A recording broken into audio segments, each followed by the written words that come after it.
Good morning, ladies and gentlemen, and this is Royce Miller coming back at you with a new series. It's going to be a pretty short-lived one, given the subject matter. Either I'm going to run out of things quick, or I'm going to be smitten for my transgressions, because I'm a crooked jerky jockey, and I drive a crooked hoss. And today, on the docket, we're doing some Sinful Sots.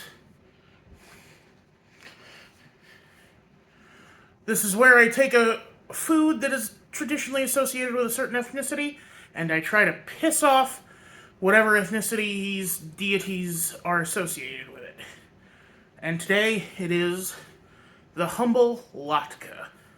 Here we see a lovely latke from Perkins, with a nice little side of applesauce. Very traditional, very demure. Bacon. No, not really. Perkins himself did this, which, honestly, that's a sin in itself. No. You see, in the culture of Judaism, there's this thing called kosher. And kosher is actually a pretty clean, it's just the method in which you prepare meat. Typically. But there are a few things rejected by kosher. As a kid, I always thought you weren't allowed to eat the back half of an animal. But apparently that's not specifically true. I also thought it meant you couldn't eat any organ meats, which also isn't true. Jewish people love a good chicken liver. No, but two things that it does frown upon are pork products and shellfish. So yes, I'm going to piss off Yahweh, father to not only Judaism, but also Christianity and Islam, by defiling their chosen people's delicious potato pancake with bacon jam and spicy shrimp and crab salad. Walmart brands spicy shrimp and crab salad too, so that's gotta be extra points of disgusting. Now, I know what you're probably asking yourself. Royce, is this from the same exact order as that pot roast stuff you just tried? Yes. Well, then why don't you just put it in the fridge for later instead of eating it right after it? Oh. Probably a good idea. I don't want to make myself sick like yesterday. Ooh.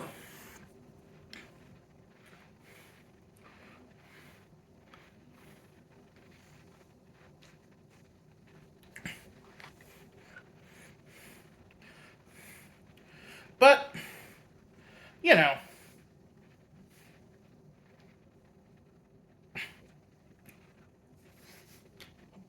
Ugh. That bacon jam's a little spicy. Like it's got a lot of onion in it. The problem with bacon jam is it's actually an onion jam. So first up, we're going to try the more obvious route by trying one with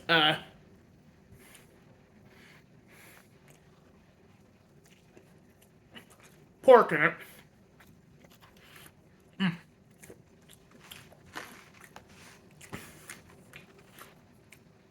And it's good. I mean, of course it's good.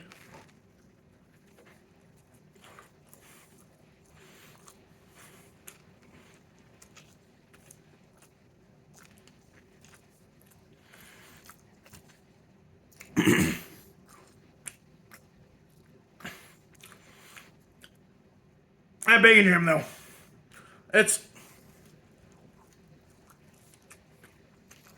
a little too strong.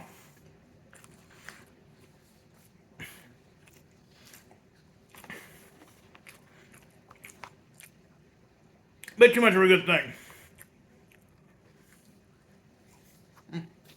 But now, We're getting into the interesting territory here. We're going to try it with some shrimp salad.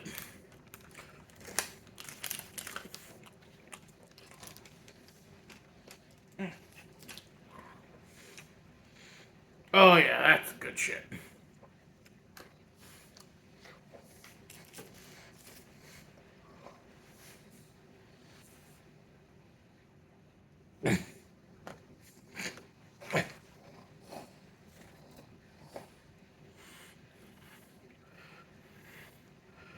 A little big old slop of it on there.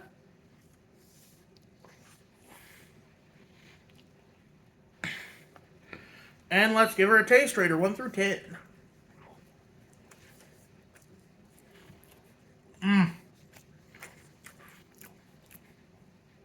That is so much better. Oh yeah.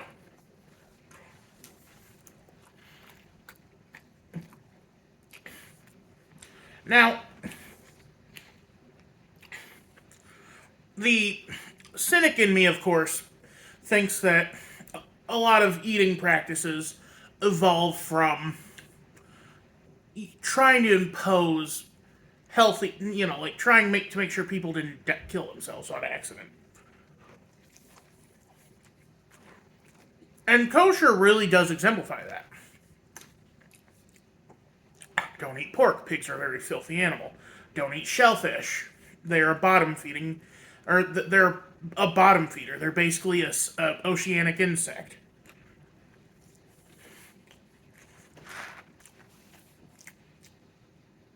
Even the practice of, circumcision makes sense because you don't want sand getting in there.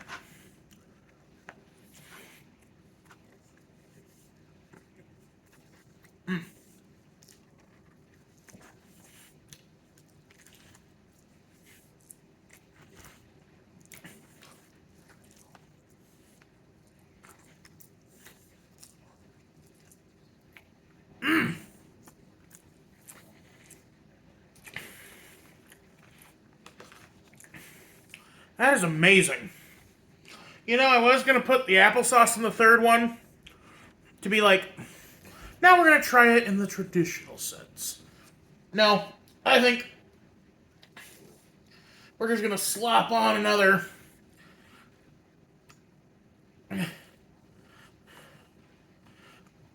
spicy crab salad and go to town.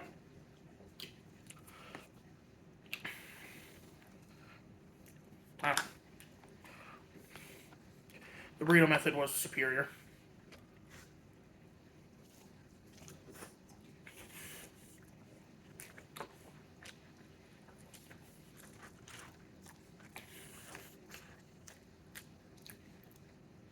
I am truly representative of the sin of gluttony now. Devouring forbidden food. I am become Beelzebub, devourer of worlds. It's where the Beelzebub is the prince associated with gluttony. For those that don't know, in older versions of the Bible, there were originally 7 princes of hell. 1 for each sin. Now, some of them are obvious. Lucifer for pride, obviously. Satan for wrath.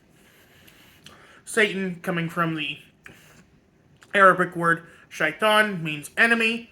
He is the enemy of mankind. He is wrath. Then you have Asmodeus for lust. Belphegor, a god of invention, for sloth. Beelzebub for gluttony, the lord of the flies.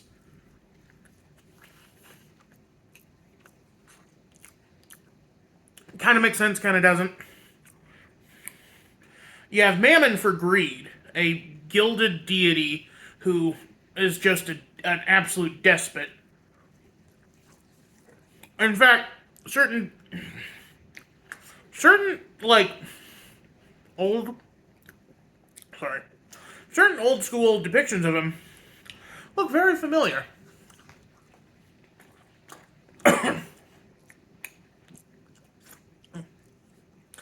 But then, the weirdest one to me is Envy. You know who Envy is? Leviathan. The divine beast of the sea. Excuse me. Because in Jewish tradition, there are three divine beasts. The Leviathan in the sea, the Behemoth on land, and the Ziz in the sky.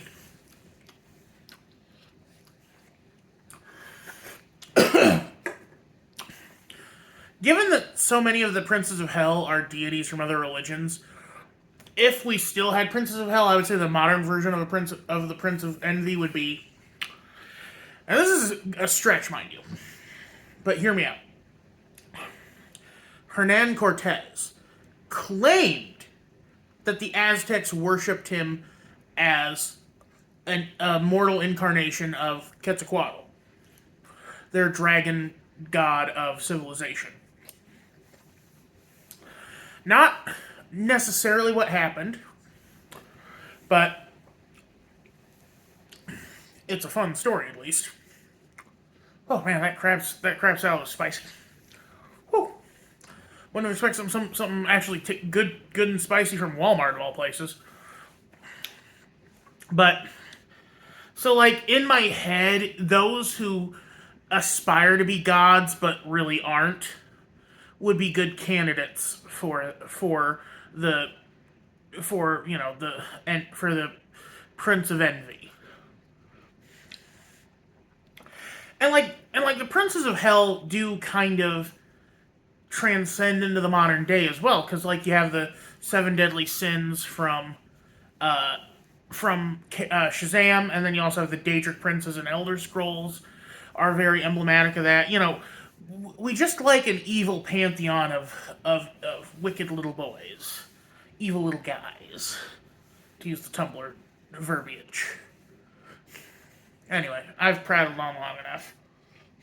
Something spooky and satanic for Halloween, but my kind of spooky and satanic, where it's not really like I can still be like, I'm sorry, God, I'm sorry.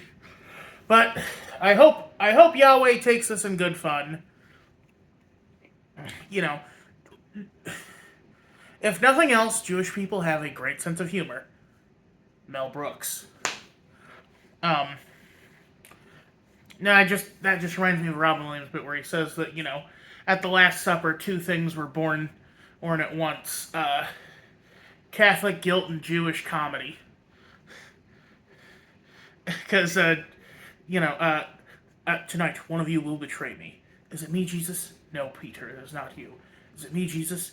No, Simon, it is not you. Then Judas says, is it me, Jesus? And Jesus shouts, is it me, Jesus?